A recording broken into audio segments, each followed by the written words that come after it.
It's Tuesday, March 11th. From West End, it's the Music Room. I'm Sam Simon. Fifth grade has a performance coming up on Thursday, March 20th at 6 o'clock p.m. in the gym. The program is a part of our Music in Our Schools Month celebration. The purpose of Music in Our Schools Month is to raise awareness of the importance of music education for all children, and to remind everyone that school is where all children should have access to music. It is an opportunity for us to bring our music program to the attention of the school community and to display the benefits that school music brings to students of all ages. The fifth grade chorus, recorder, and orff classes will all be featured on the program. Let's hear a preview from each group.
As a way to celebrate Music in Our Schools Month, we bring on a special guest for the March episode.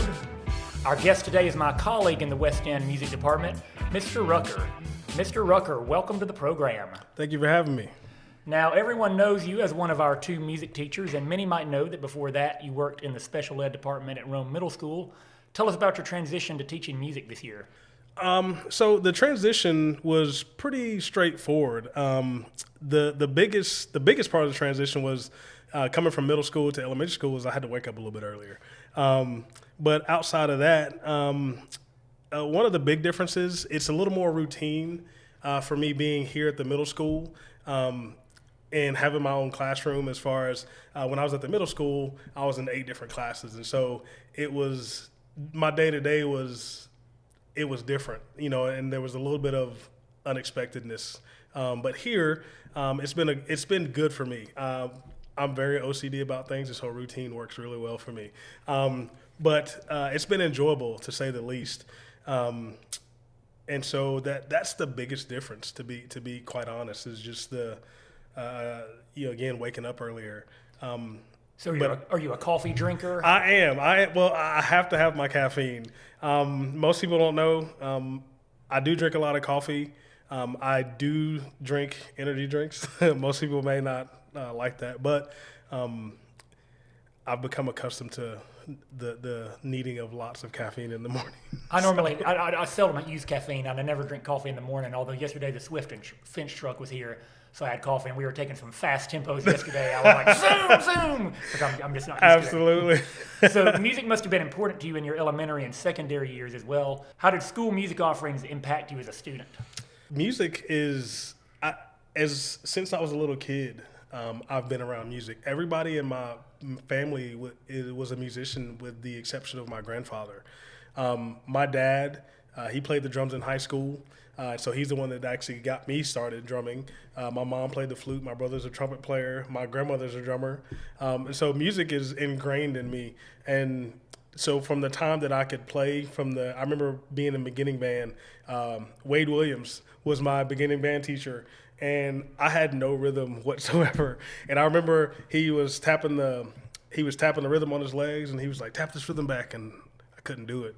And he was like, "What do you think about playing tuba?" And I was like, "Nah." He's like, "What do you think about playing saxophone?" "Nah, I want to be a drummer." And so I stuck with it. But music has been the foundation of everything that I know, and I love teaching music. That's why I was ecstatic when I had the opportunity to come here and do it. But I also work with the band program at the high school.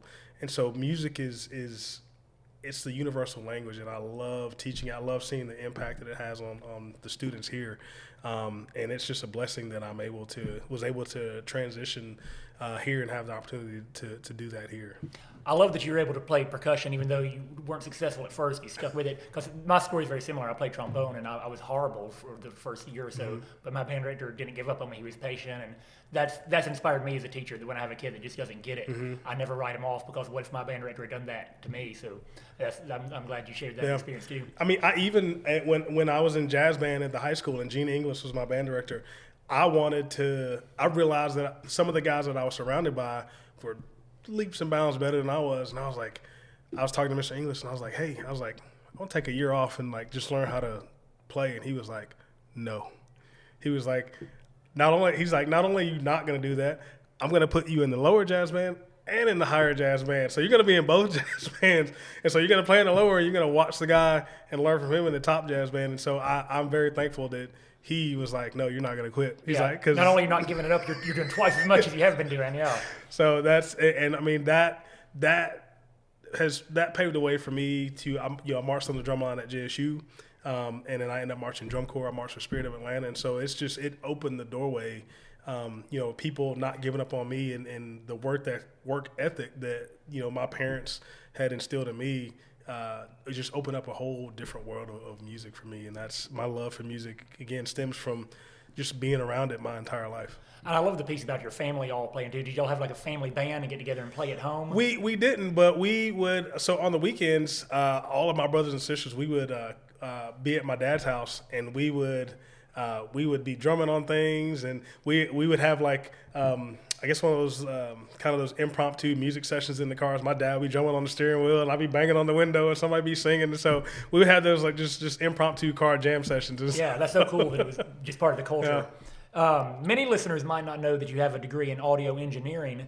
How are you incorporating those technologies into your teaching?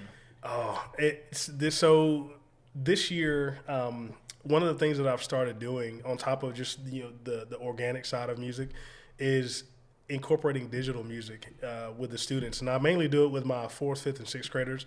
With my 4th grade, I do a foundational. We just talk about what a digital audio workstation is. We talk about like what samples are, kind of give them a history of how where the drum machine came from, like the TRS 808, and just the history of how digital music has worked its way into what it is today. And then some of my 5th and 6th graders, 5th grade, we get more into I teach them how to use the tools, such as how to loop and how to implement different effects and things like that in their music. And then once the 6th graders, I've kind of mouth wide open and, hey, hang on, but I'm teaching them how to take pretty much any sound that they hear and how to remix it.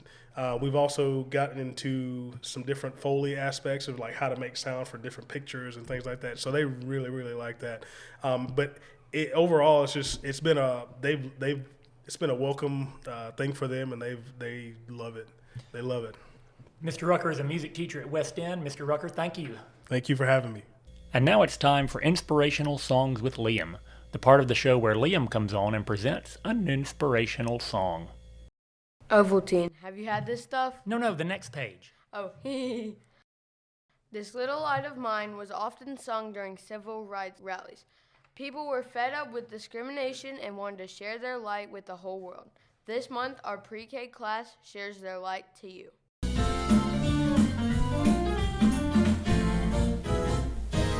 It's the light of mine, I'm gonna let it shine. It's the light of mine, I'm gonna let it shine. It's the light of mine, I'm gonna let it shine. Let it shine, let it shine, let it shine. And now it's time for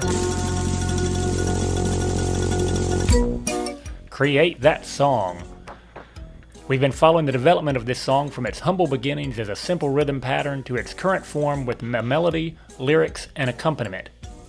This month, we added the auto harp. Let's